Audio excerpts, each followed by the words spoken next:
ማቴዎስ ወንጌል ምዕራፍ 12 ከቁጥር 43 ጀምሮ እስከ 45 ያለውን አነባለሁ።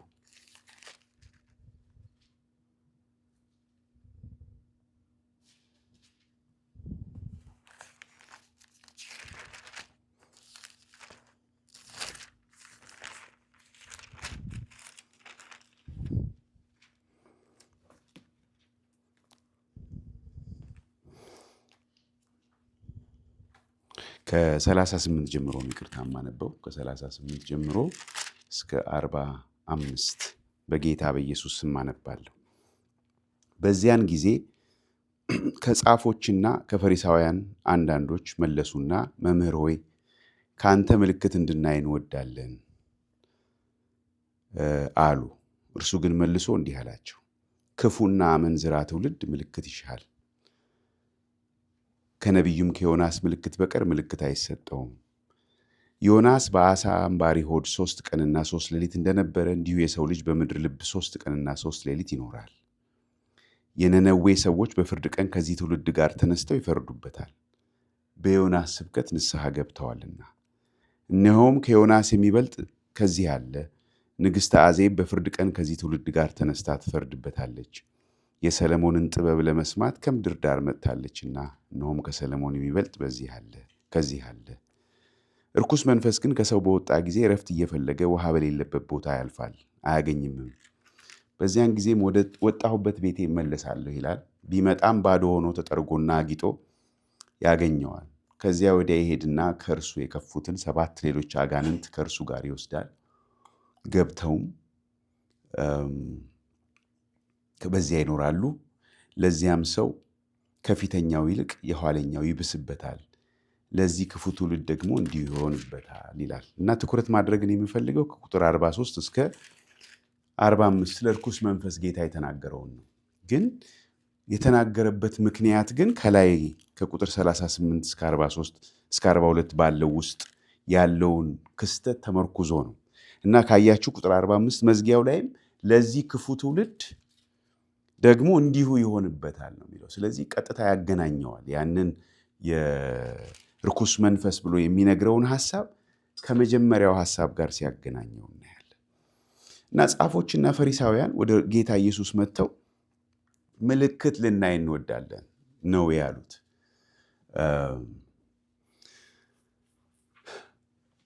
በዚህ ክፍል ውስጥ ይሄን ታሪክ ስንመለከት እዚህ ውስጥ የምናያቸው እነኚህ ጻፎችና ፈሪሳውያን አሉ። ጌታ ኢየሱስ አለ። ትውልድ ብሎ ጌታ የሚገልጸው አለ። ይሄ ትውልድ ይለዋል። እዛም ላይ ቁጥር 39ም ላይ ይላል፣ ቁጥር 45ም ላይ ክፉ ትውልድ ይላል። እንደገና ደግሞ እርኩስ መንፈስ ደግሞ ይላል እና ደግሞ አንድ እርኩስ መንፈስ ከወጣ በኋላ ደግሞ 7 ከእርሱ የባሱ ርኩሳን መናፍስት ደግሞ ይላል። እነኚህ ሁሉ እንግዲህ የምናያቸው ወይም ፐርሰንስ ናቸው በዚህ ታሪክ ውስጥ።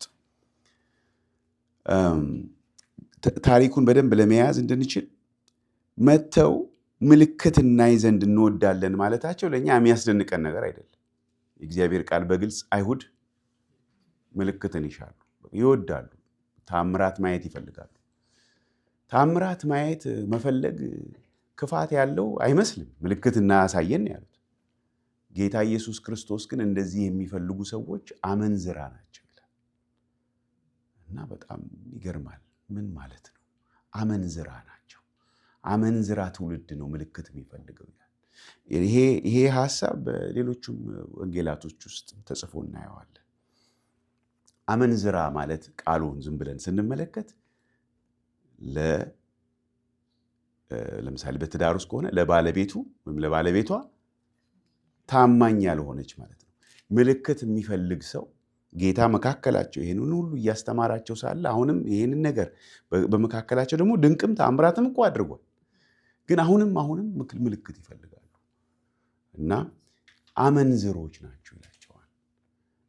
እና በጣም የሚገርም ነው እንዴት እንደሚያየው ጌታ። እንደዛ ሆኖ ይሆን ላለው የኛም ትውልድ።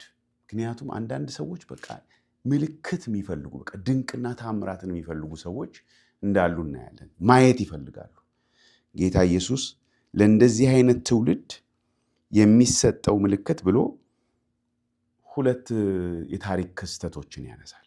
አንዱ የዮናስን፣ ሌላው ደግሞ የንግሥተ አዜብ ምሳሌ ያነሳል። ዮናስ ለነነዌ ሰዎች ሄዶ የእግዚአብሔርን ቃል በነገራቸው ጊዜ ምን አደረጉ ነው የሚለው እዚህ ላይ ጌታ ኢየሱስ ራሱ ሲገልጽ፣ የነነዌ ሰዎች በዮናስ ስብከት ንስሐ ገብተዋል። ዮናስ ምንም ምልክት አላደረገም። ሄዶ ነገራቸው እና እቺ ምድር እቺ አገር ትፈርሳለች ነው ያላቸው። ንስሐ ገቡ እና እሱን ያነሳል። የንግሥተ አዜብን ደግሞ ሲመለከት እንግዲህ የሰለሞን ጥበብ ማርኳት ሩቅ መንገድ ተጉዛ ሄደች። የሰለሞንን ጥበብ ለመስማት ከምድር ዳር መጣች ይላል እና እሷም ራሷ ይሄንን አሁን ኢየሱስ ክርስቶስ የነበረበትን ዘመን እሷ ተነስታ ትፈርድበታለች በትውልዱ ላይ። ሰለሞንን ፍለጋ ሰለሞንን ለመስማት እኔ ያንን ሁሉ መንገድ አቋርጬ ንጉሱ ራሱ መሃላችሁ ሆኖ መሲሁ ራሱ መካከላችሁ ሆኖ አልሰማችሁትም ብላ ትፈርድበታለች። እኛ ሁላችን ዮናስ መጥቶ በነገረን ነገር ንስሐ ገብተናል፣ እሱ መሃላችሁ ገብቶ ንስሐ አልገባችሁም ብለው የነነዌ ሰዎች በዚህ ትውልድ ላይ ይፈርዳሉ ይላል እና ምክንያቱ ምንድን ነው? ከሰለሞንም ከዮናስም የሚበልጥ በመካከላቸው ስለነበረ ነው። ግን እሱ ኖሮ ሳለ ግን እነሱ ግን ከእርሱ ጋር አልነበሩ። ምን አይነት ትውልድ እንደሆነ እንድታየው ነው። እንግዲህ ስለ ትውልድ ነው ጌታ ኢየሱስ የሚናገረው። ትውልዱ ክፉ መሆኑና አለመሆኑን አመንዝራነቱ ብቻ አይደለም፣ ምልክት መፈለጉ ብቻ አይደለም፣ ንስሐ የማይገባ ትውልድ መሆኑ። ንስሐ የማይገባ ትውልድ፣ እግዚአብሔር ሲናገረው የማይሰማ ትውልድ ክፉ ትውልድ ነው ይላል እና ምን አይነት ትውልድ እንደሆነ ሊገልጽላቸው መንፈሳዊውን ዓለም ያስረዳቸዋል። እኛ ማናየውን ማለት ነው። አሁን እዚህ ላይ ጌታ የሚያስረዳው የመናፍስቱን ስራ እኛ አይታየንም። ይሄን አንብበን ነው የምንገምተው እንጂ በአይናችን እያየን አይደለም። እና ምን ይላል ምሳሌ ሲሰጥ ስለ ርኩስ መንፈስ ያወራል። ርኩስ መንፈስ ከሰው ውስጥ ይወጣና ይላል ከሰው በወጣ ጊዜ እንዴት እንደሚወጣ አይናገርም። ግን እንደምናውቀው የእግዚአብሔር ቃል እንደሚያስረዳን ርኩስ መንፈስ ከሰው እንዴት ነው እስቲ ቆይ ቬኬሽን ላድርግ ብሎ ይወጣል? የሚወጣው እንዴት ነው? በግድ ነው። በግድ ነው የሚወጣው። በወጣ ጊዜ ሳይፈልግ ነው የሚወጣው። ይህን እናውቃለን። በወጣ ጊዜ ግን ይላል እረፍት እየፈለገ ውሃ በሌለበት ስፍራ ቦታ ያልፋል አያገኝምም ይላል። እኔ አሁን እናንተ የምጠይቃችሁ ለምንድን ነው ውሃ የሌለበት ቦታ የሚፈልገው? ውሃ አይመቸውም? ምንድን ነው? እኔ አላውቅም። ግን ጌታ ግን ስለሚያውቀው ነገር ነው የሚያወራ። ውሃ በሌለበት ቦታ ደረቅ ስፍራ በመፈለግ ያልፋል እና ምንድነው ዓላማው? ግን ምንድነው ርኩስ መንፈሱ እንዲያልፍ እንዲዘዋወር የሚያደርገው? ምን ፈልጎ? እረፍት ፈልጎ። ከቤቱ ተባሮ ሰው እንዴት ያርፋል አይደል? ከቤቱ ተባረራ። እረፍት ፈልጎ ይመላለሳል። እረፍት ፍለጋ ቦታ ያጣል። እንደው ዝም ብሎ እንደፈለገው ዘው ማለት ይቻላል? አይቻልም። የሆነ ክፍተት ካለ ብቻ ነው። ክፍተት ግን ሲኖር ግን ዘው ይላል እና ይሄንን እኛ እናየው። ጌታ ግን የሚያየውን ነው የሚነግረን። ከዛ በኋላ ምን ይላል? እረፍት አጥቶ ከተሽከረከረ በኋላ ምን ያስባል? ወደ መጣሁበት ቤት እመለሳለሁ። ወደ መጣሁበት ቤት እመለሳለሁ ብሎ ያስባል። መቼም ማንም ሰው እንደዛ ነው የሚያስበው። ከቤቱ ወጥቶ ሄዶ ማረፊያ ሲያጣ ተመልሶ እንደው ቤቴ ልመለስ፣ ያ የጠፋውም ልጅ እኮ ወደ ቤቴ ልመለስ አይደል ያለው? ወደ አባቴ ቤት ወደ ቤቴ እመለሳለሁ ይላል። ቤቴ ነው የሚለው ካያችሁት በድሮ ትርጉም ላይ ወደ መጣሁበት ቤቴ እመለሳለሁ። እርኩስ መንፈስ በሰው ውስጥ ሲኖር ቤቱን ምንድን ነው የሚለው ማለት ነው? ቤቴ ነው የሚለው። እኛ አፓርትመንት እንኳን ብንከራይ እኮ ቤቴ ነው የምንለው አይደል? ከኖርንበት በቃ ቤታችን ነው የምንገባው የምንወጣው እዛ ነው። ስለዚህ ርኩስ መንፈሱም የሚያርፍበትን ሰው የኔ ቤት ብሎ ነው የሚይዘው። ስለዚህ ማንም ሰው እንደው መጥቶ ልውሰድ ወይም አብሬ ልኖር ቢል ዞር በል ነው የሚለው፣ አይፈቅድም። ይሄ ፒክቸር ከየት አመጣሁ ብትሉኝ ጌታ ኢየሱስ ከሚናገረው ነው እንጂ እኔ ምንም አላውቅም። ቤቴ ይላል። ከዛ ሲመጣ በመጣ ጊዜ ባዶ ሆኖ ተጠርጎ አጊጦ ያገኘዋል ይላል። አጊጦ የሚለውን ኦርጋናይዝድ ሆኖ፣ ምክንያቱም ርኩስ መንፈስ ሲኖርበት ማጌጥ የለም። ምንድን ነው ያለው? ሁከትና ረብሻ ነው ያለው። ግን እሱ ሲወጣ ግን ቤቱ ረፍ ይላል፣ ይስተካከላል። ርኩስ መንፈስ አዋኪ መንፈስ እንደሆነ ነው የምናየው። ሁከትን የሚፈጥር ርኩስ መንፈስ እንደሆነ ያሳየናል። በሰው ህይወት ውስጥ ሰዎች ተረብሸው ስናይ የሚያውካቸው ርኩስ መንፈስ እንደሆነ ማየት እንችላለን። ብዙ የተጨነቁ ሰዎች እኮ አሉ አይደል? ብዙ የታወኩ ሰዎች ይገጥሙናል። በስራ ቦታ፣ ቤተሰብ መካከል እስራት፣ የጠላት ጭቆና እንደሆነ መረዳት እንችላለን። በተለይ በዚህ ክፍል እና በግድ ከወጣ ይሄ ርኩስ መንፈስ በቃ እንግዲህ አስወጡኝ፣ እንግዲህ ምን ማድረግ እችላለሁ ብሎ አይዝም አይልም ነው የሚለን። ዞሮ ዞሮ መመለስ ይፈልጋል፣ ይመጣል እና ቤቱ ባዶ ሆኖ ተጠርጎ ይላል አጊጦ ያገኘዋል።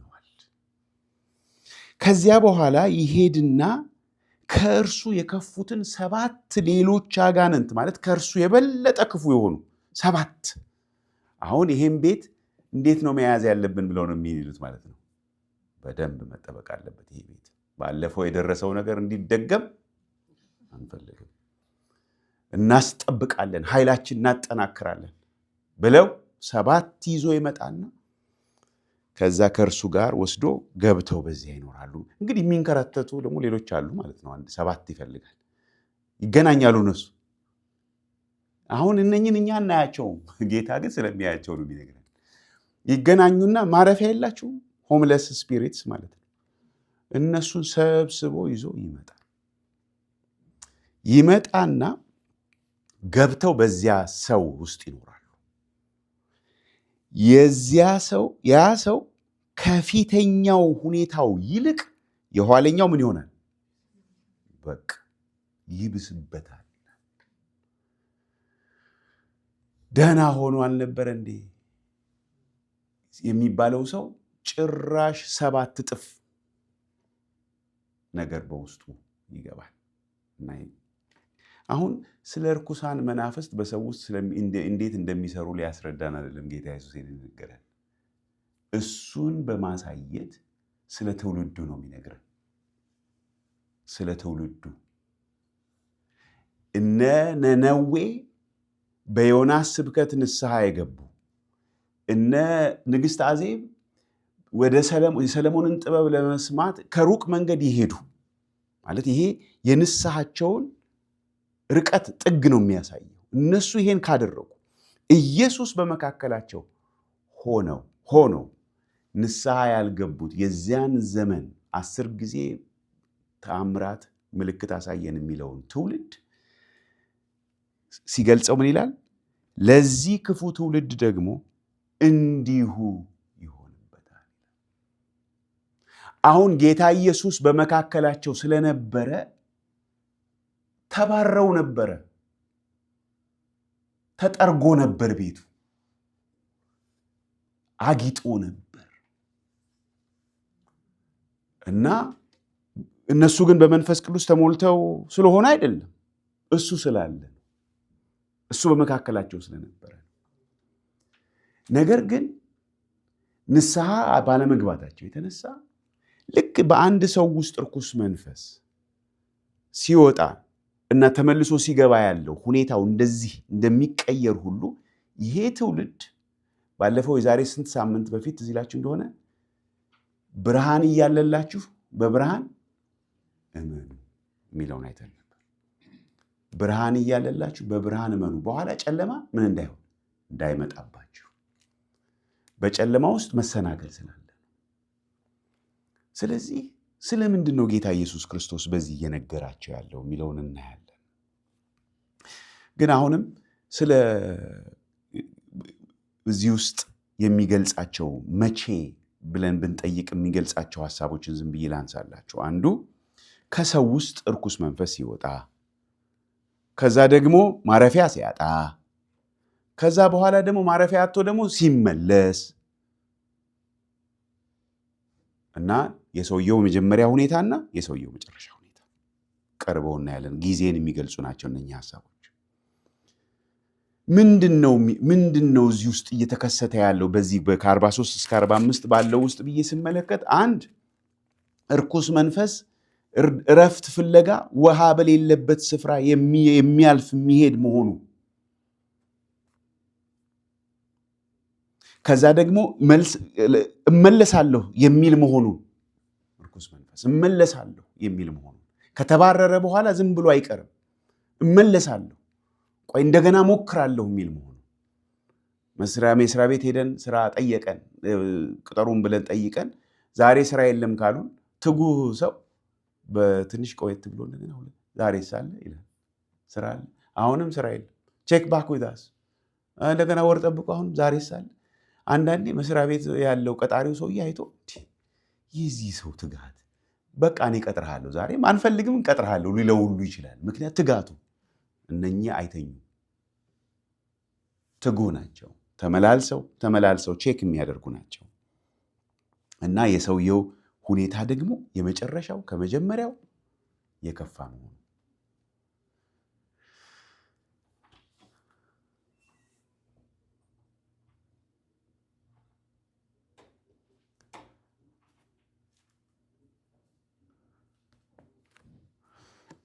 እኔ ይሄ ክፍል እንዳስተውል ያደረገኝ ሐሳብ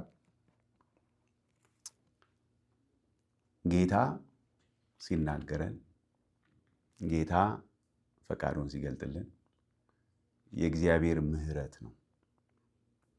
የእግዚአብሔር ምሕረት ብዙ የጨለማ ኃይላትን ኃይል የሚያቀልጥ ዲስፔል የሚያደርግ ነገር ነው።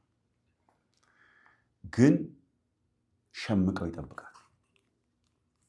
እኔ ከሄድኩ በኋላ ይላል ጳውሎስ፣ ለመንጋው የማይራሩ ይላል።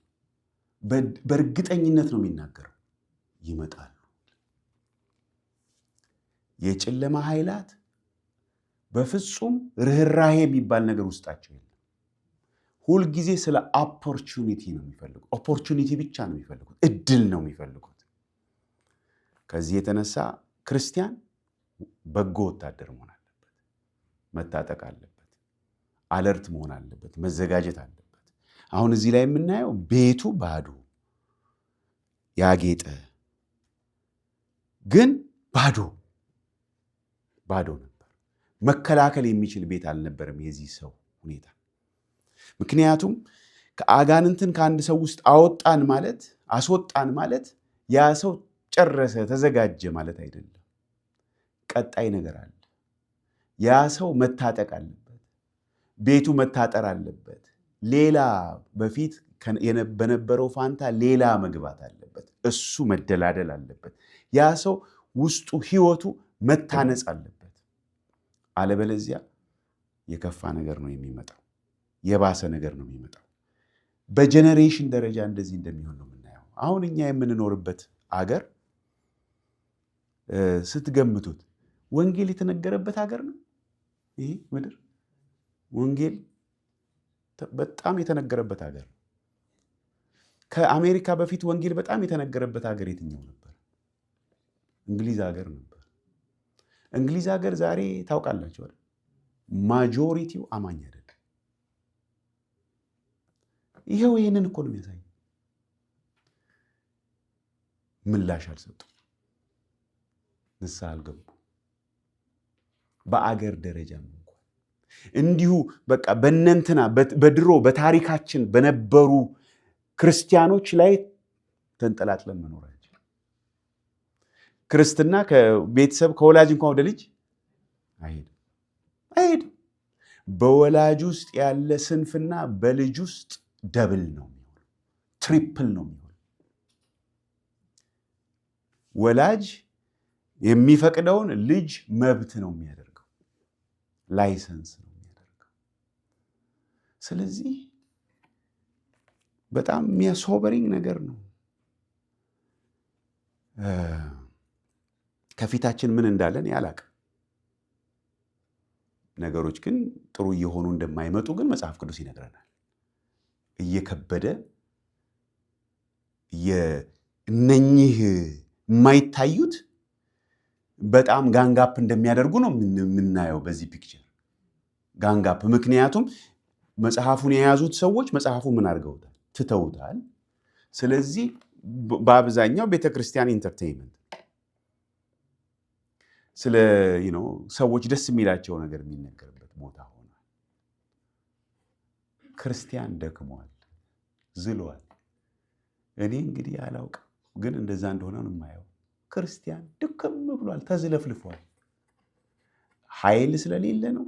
አይደለም፣ በፍጹም አይደለም። ስላልተመቻቸው ነው? አይደለም። ክርስትና ከመመቸትና ካለመመቸት ጋር የተያያዘ አይደለም። በሰማያዊ ኃይል የሚኖር ኑሮ ስለሆነ እንደዛ ቢሆን እነ ሐዋርያው ጳውሎስ መድከም ነበረባቸው፣ አልደከሙም። እንደውም ድካሙ ሲጨምር ይላል፣ ከውጭው ያለው ድካም ከውስጥ ያለው ኃይል ምን ይሆናል? ይጨምራል ነው የሚለው። ስደክም ያን ጊዜ ኃይለኛ ነኝ ይላል። ምክንያቱም ስለ ሰማያዊ ኃይል ነው የምናወራው። ግን ሰማያዊ ኃይል ግን እንዲሁ እንደ ዛፕ የሚያደርገንና ባንዴ ሳይሆን እንደ ቀን ብርሃን ከተከታተል ነው ምን እየሆነ የሚመጣ እየጨመረ እየደመቀ የሚመጣ ነገር እየደመቀ። ዛሬ የምንካፈለው ያንን ያሰብኩት ክፍል ኤፌሶን ምዕራፍ 4 ላይ ብናይ እሱን እናይ ነበር። እየደመቀ የሚመጣ ነገር። ስለዚህ ዛሬ አሁን ችላ ካል ነው በፊዚካል ሰውነታችን እንደምናውቀው ነው። ፊዚካል ሰውነታችንን ችላ ካል ነው ከትንሽ ጊዜ በኋላ ምን ያደርገናል? ይከዳናል። አይደለም እንዴ? ይከዳናል።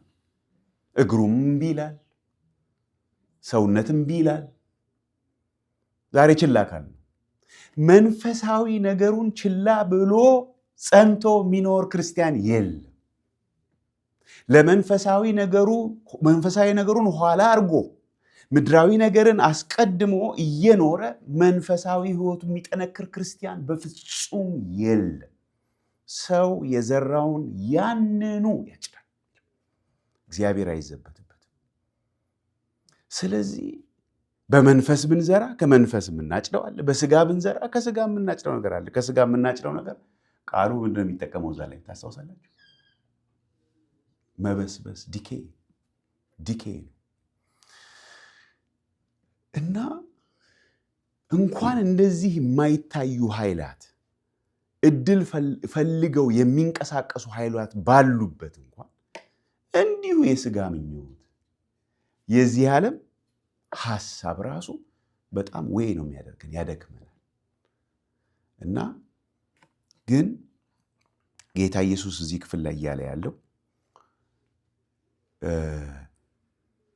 ክፉ ትውልድ ይላቸዋል። እነኚህን ሰዎች ክፉ ትውልድ ያላቸው ጌታ ኢየሱስን ኢንተርቴነር ማድረጋቸው፣ የነሱ ኢንተርቴነር አደረጉት።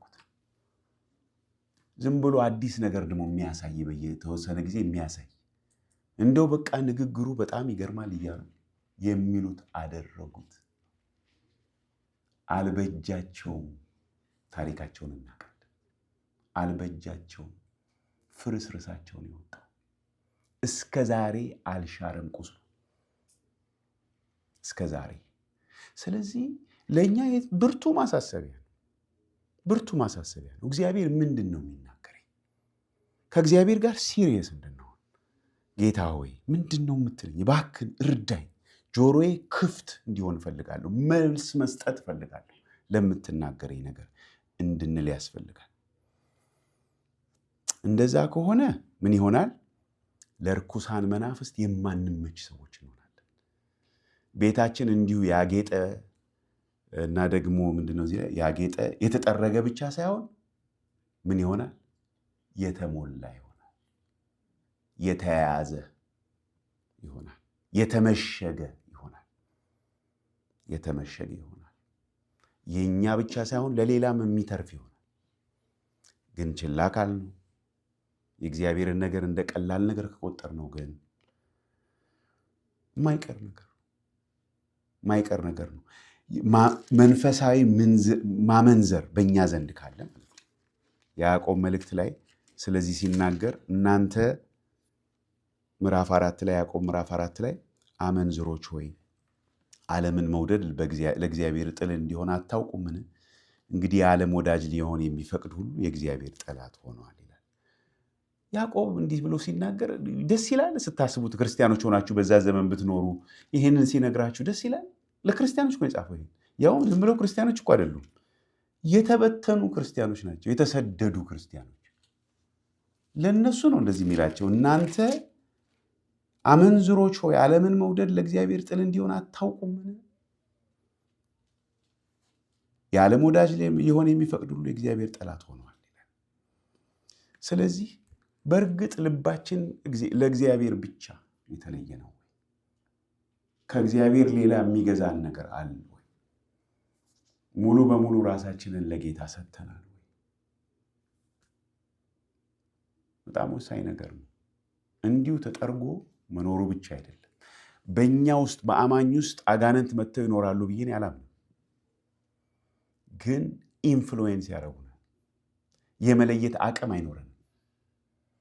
በእነሱ ኢንስፓይሬሽን መኖር እንጀምራለን። ያታልሉናል፣ ያሳስቱናል። የኛ የሆኑት ላይ ይጫወቱባቸዋል። ምክንያቱም የተከፈተነና ከእግዚአብሔር ምሕረት የተነሳ በስሙ ብንጋረድም ግን ሐሳባችን ለነሱ ሰለባ ሊሆን ይችላል። ስለዚህ በጣም የምናስብበት ጉዳይ ነው። ይሄንን ባነበብኩኝ ጊዜ እኔም ስላለሁበት ትውልድ እንዳስብ አድርጎኛል። ስለ ራሴም እንዳስብ፣ ስለ ርኩሳን መናፍስትም እንዳስብ አድርጎኛል። ርኩሳን መናፍስት እንዴት እንደሚሰሩ ያው ስለማናያቸው ዝም ብለን በኢየሱስ ስም ምናምን ብቻ ሳይሆን እንደውም ዝም ብለን ስንጮህ ርኩስ መንፈስ ያልሆነውንም በኢየሱስ ስም ስንል፣ ርኩስ መንፈስ የሆነውንም በኢየሱስ ስም ስንል እኔ ደስ ነው የሚላቸው ይመስለኝ። ምክንያቱም አንለየውም። እኛ ስለማንለየው ችግር የለውም። ዝም ብለን ነው የምንተኩሰው። ግን እንደዛ አይደለም የሚፈልገው። ርኩሳን መናፍስት ቤት ነው የሚፈልጉት፣ ማረፊያ ነው የሚፈልጉት። ማረፊያ እንዳያገኙ ደግሞ ምንድነው? ቤት መታጠር አለበት፣ ቤት መመሸግ አለበት። ምንም እድል ፈንታ እንዳይኖራቸው ያስፈልጋል። ለሱ ደግሞ ምንድነው? ንስሐ መግባት ያስፈልጋል። ከእግዚአብሔር ጋር ያለን ግንኙነት፣ ታማኝነት በጣም መሰረታዊ ነገር ነው። ለሚናገረን ነገር ምላሽ መስጠት አለብን። አለበለዚያ የርኩሳን መናፍስት ሰለባ መሆናችን አይቀርም። እንግሊዝ ትመስክር፣ አሜሪካ ትመስክር፣ ሎዶቅያ ትመስክር፣ ሰርዴስ ትመስክር፣ ስም ብቻ የሆነችው ሰርዴስ ትመስክር፣ እኛም ከማንም አንበልጥም። እኛም ያው ነን። ስለዚህ እግዚአብሔር ማስተዋል ይስጠን። እንጸልይ።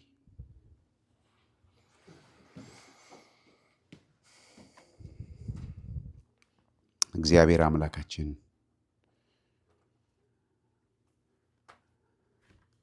ስለ ቃልህ እናመሰግናለን። የማናየውን ጌታ ሆይ በቃልህ ውስጥ ስለገለጥክልን፣ በዓይኖቻችን ልናያቸው የማንችላቸውን እውነቶች ሁኔታ ጌታ ሆይ አንተ በቃልህ ውስጥ እንድናስተውል ስለ ረዳህን ስለምትረዳን እናመሰግናለን። እግዚአብሔር አምላካችን ሆይ ለሕይወትና እግዚአብሔርን ለመምሰል የሚያስፈልገውን ነገር በሙሉ አንተ ስለሰጠህን እናመሰግናለን። ኢየሱስ ክርስቶስን በማወቅ ስለሰጠህን እናመሰግናለን። እግዚአብሔር አምላካችን ሆይ እንድትረዳን ጌታ ሆይ ከነነዌ ሰዎች እንድንማር ከንግሥት አዜብ እንድንማር ጌታ ሆይ በእጃችን ላይ ቃልህን እንዲኖር አድርገሃል። በብዙ ቋንቋ በእጃችን ላይ ሰጥተናል ጌታ ሆይ በሌላ ዘመን የነበሩ ሰዎች እንደዚህ አይነት እድል አልነበራቸው። ለኛ ግን ይሄን እድል ሰጥተናል።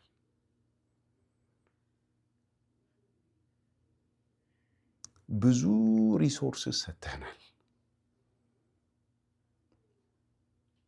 እግዚአብሔር አምላካችን ሆይ ብዙ ከተቀበለ ሰው ብዙ ይጠበቅበታል ያልከውን ጌታ ሆይ በትክክል እንድንረዳው እንድናስተውለው እንጸልያለን። እግዚአብሔር አምላካችን ሆይ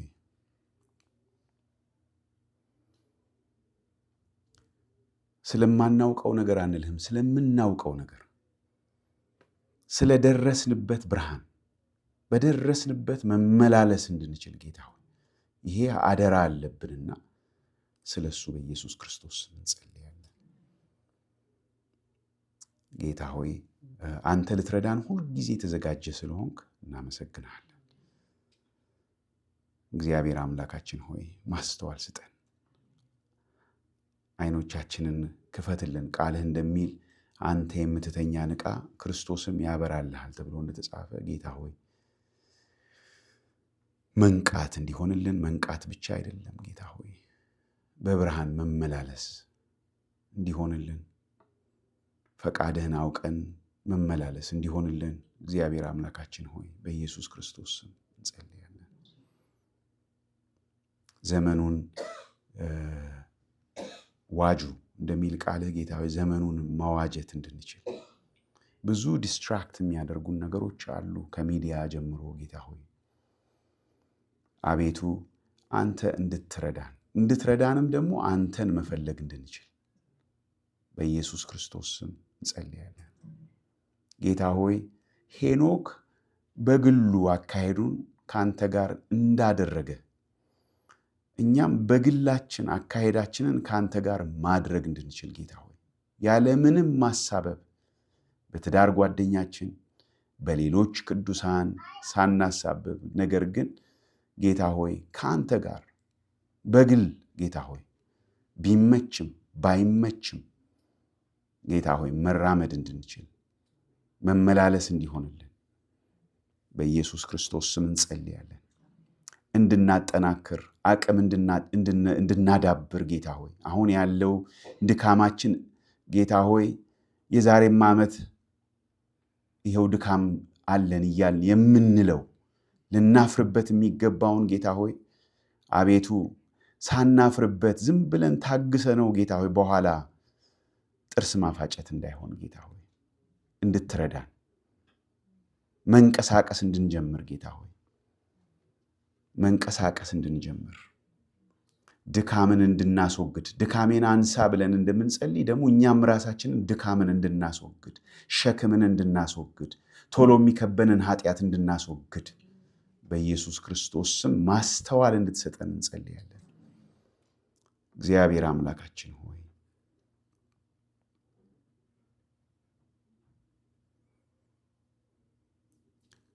የመጨረሻው ዘመን የጭንቅ ዘመን ብቻ ሳይሆን የሥራ ዘመን እንደሆነም ነው በቃልህ የምንረዳው። ብዙዎች ያንተን ማዳን የሚሰሙበት ዘመን እንደሆነ ብዙ አዝመራ ያለበትና የሚሰበሰብበት ዘመን እንደሆነ ነው በቃልህ የተረዳ ነው ጌታ ሆይ። ተረድተን ከሆነ ጌታ ሆይ አልተረዳን ከሆነ ይህን መረዳት እንድትሰጠን በኢየሱስ ክርስቶስ ስም እንጸልያለን።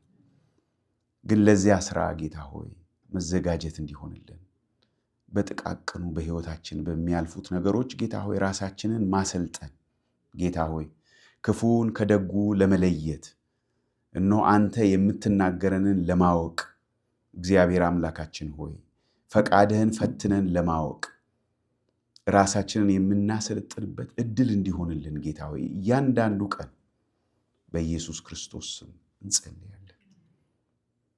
ጌታ ሆይ ሌላ ማድረግ የምንችለው ነገር የለም። እግዚአብሔር አባት ሆይ ላንተው ነው የምናቀርበው። ጌታ ሆይ እርዳን ብለን ጌታ ሆይ I don't know what else to do, Lord. I don't.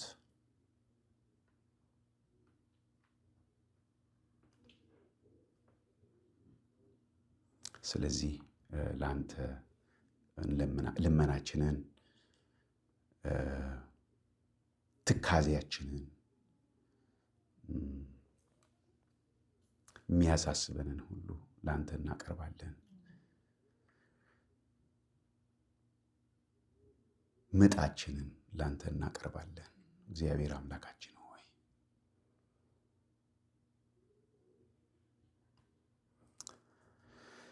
ስለ ሁሉ ተመስገን። ቀሪ ጊዜያችንን ባርክልን። በጌታ በኢየሱስ ስም አሜን።